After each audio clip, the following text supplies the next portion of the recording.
Hai, gimana kabar kalian? Pernah nggak sih kalian lagi duduk bareng teman-teman, rame, tawa-ketawa, tapi kok hatinya rasanya kosong? Atau malah di tengah keramaian, kamu merasa kayak nggak ada yang benar-benar ngerti kamu? Tenang, kamu nggak sendirian. Perasaan itu normal, dan ternyata ada penjelasan psikologisnya. Di video ini kita bakal ngobrol santai soal kenapa sih kita bisa merasa kesepian, bahkan saat nggak benar-benar sendirian. Ternyata, ada banyak faktor yang bikin hal itu terjadi, mulai dari cara kita terhubung dengan orang lain sampai pengaruh media sosial. Jadi, tonton video ini sampai habis ya. Siapa tahu kamu bisa nemuin jawaban atau solusi yang kamu cari. Oh ya, jangan lupa like, komen, dan subscribe biar kamu nggak ketinggalan konten menarik lainnya. Jadi gini, kesepian itu tuh nggak selalu soal sendirian secara fisik loh. Dalam psikologi, kesepian lebih ke perasaan nggak terhubung secara emosional sama orang lain. Bahkan ketika kamu dikelilingi banyak orang. Itu sebabnya, meskipun ada di tengah keramaian, kita masih bisa ngerasa hampa. Kayak nggak ada yang benar-benar ngerti atau peduli sama kita. Intinya, kesepian itu bukan soal jumlah orang di sekitar kita, tapi soal kualitas koneksi yang kita rasakan. Ngomong-ngomong soal sendiri, ada perbedaan besar antara kesepian atau loneliness dan memilih sendiri, being alone. Sendiri itu bisa jadi keputusan yang kamu ambil untuk me time atau sekedar menikmati ketenangan. Tapi kesepian, di sisi lain, muncul ketika kamu merasa nggak punya hubungan yang berarti. Jadi, bisa dibilang, sendiri itu nggak selalu buruk, tapi kesepian yang berkepanjangan bisa banget berdampak negatif, baik untuk mental maupun fisik kita. Menariknya, kesepian ternyata bukan cuma masalah personal, tapi juga jadi fenomena global. Di Amerika Serikat, survei dari American Psychiatry Association menunjukkan bahwa 30% orang dewasa merasa kesepian setidaknya sekali seminggu, dan 10% merasakannya setiap hari. Lebih mengejutkan lagi, generasi muda usia 18-34 tahun adalah kelompok yang paling sering merasa kesepian. Dengan 30% dari mereka melaporkan kesepian hampir setiap hari atau beberapa kali dalam seminggu. Jadi, kalau kamu merasa kesepian, kamu nggak sendirian. Ini adalah sesuatu yang dialami banyak orang di seluruh dunia. Fakta ini juga terlihat secara global. Survei Metagallup di 142 negara menemukan bahwa sekitar 24% orang dewasa merasa sangat atau cukup kesepian. Dengan angka tertinggi pada kelompok usia 19-29 tahun, yaitu 27%. Sebagai perbandingan, hanya 17 orang tua usia 65 tahun ke atas yang merasa kesepian. Selain itu, beberapa kelompok seperti individu biseksual atau transgender memiliki angka kesepian yang jauh lebih tinggi. Jadi, jelas bahwa kesepian adalah masalah yang meluas dan nggak pandang bulu, baik dari segi usia, gender, atau latar belakang. Ada beberapa hal yang menyebabkan kita sering merasa kesepian. Masalah pertama adalah kita sering terjebak di ilusi kuantitas. Kita mikir makin banyak teman atau followers, makin bahagia hidup kita.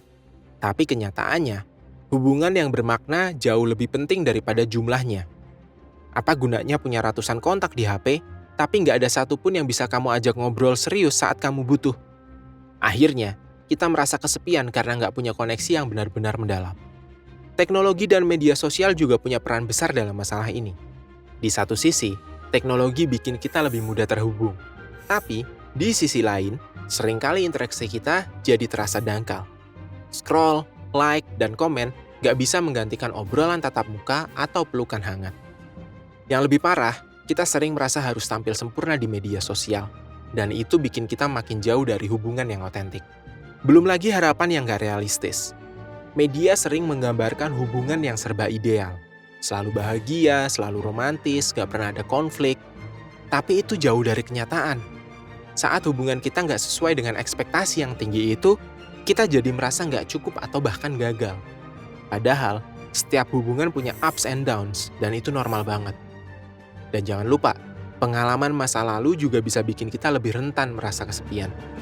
Misalnya, trauma dari hubungan yang buruk, penolakan, atau kehilangan. Hal-hal ini bisa bikin kita jadi takut untuk membuka diri lagi.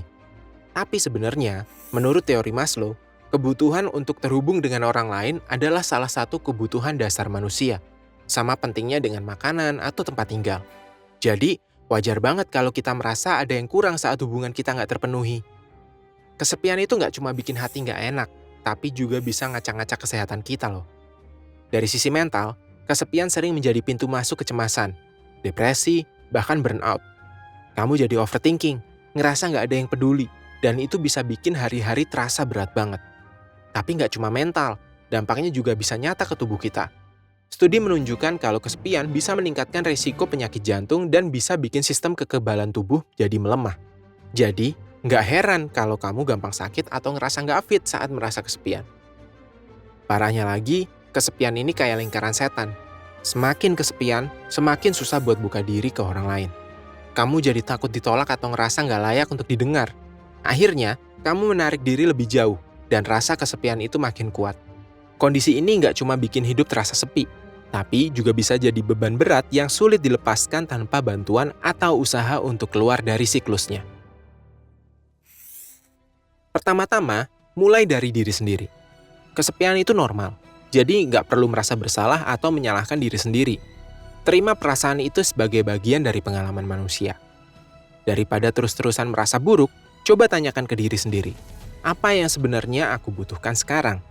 Dengan mengenali dan menerima perasaanmu, kamu bisa mulai mencari solusi tanpa terbebani rasa bersalah. Setelah itu, fokuslah pada membangun hubungan yang berkualitas. Nggak perlu banyak-banyak, yang penting punya koneksi mendalam dengan orang-orang yang benar-benar peduli sama kamu.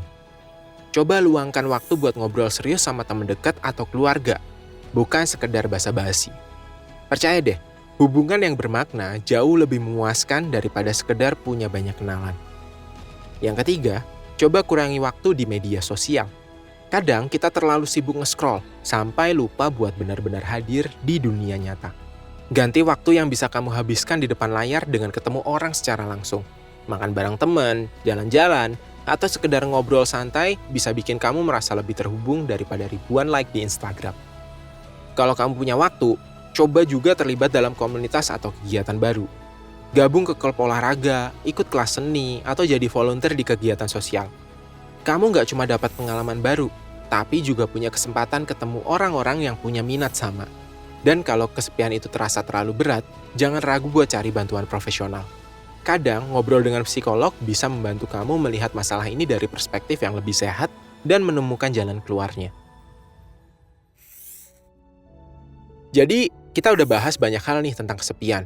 Mulai dari definisi kesepian itu sendiri, penyebabnya seperti kurangnya hubungan yang bermakna, pengaruh media sosial, hingga dampaknya yang besar ke kesehatan mental dan fisik kita. Tapi, yang paling penting, kita juga udah nyari cara untuk mengatasinya, seperti mulai dari diri sendiri, membangun hubungan berkualitas, dan tentunya nggak ragu untuk meminta bantuan saat diperlukan. Refleksi sedikit ya, kesepian itu tuh sebenarnya hal yang normal dan bisa terjadi pada siapa aja. Tapi, yang membedakan adalah bagaimana kita meresponnya. Apakah kita memilih untuk tenggelam dalam perasaan itu, atau mencari cara untuk keluar dan terhubung dengan orang lain. Jadi, ingat, ketika muncul perasaan kesepian dalam diri kamu, bukan berarti kamu sendirian dalam perjuangan ini. Dan sekarang, giliran kamu nih, share di kolom komentar. Apa sih yang biasanya kamu lakukan saat merasa kesepian? Atau, kalau kamu punya tips dan trik lain buat mengatasi kesepian, jangan ragu buat berbagi. Kalau kamu suka video ini, jangan lupa like dan subscribe ya. Terima kasih sudah nonton, dan semoga kamu merasa lebih terhubung setelah ini.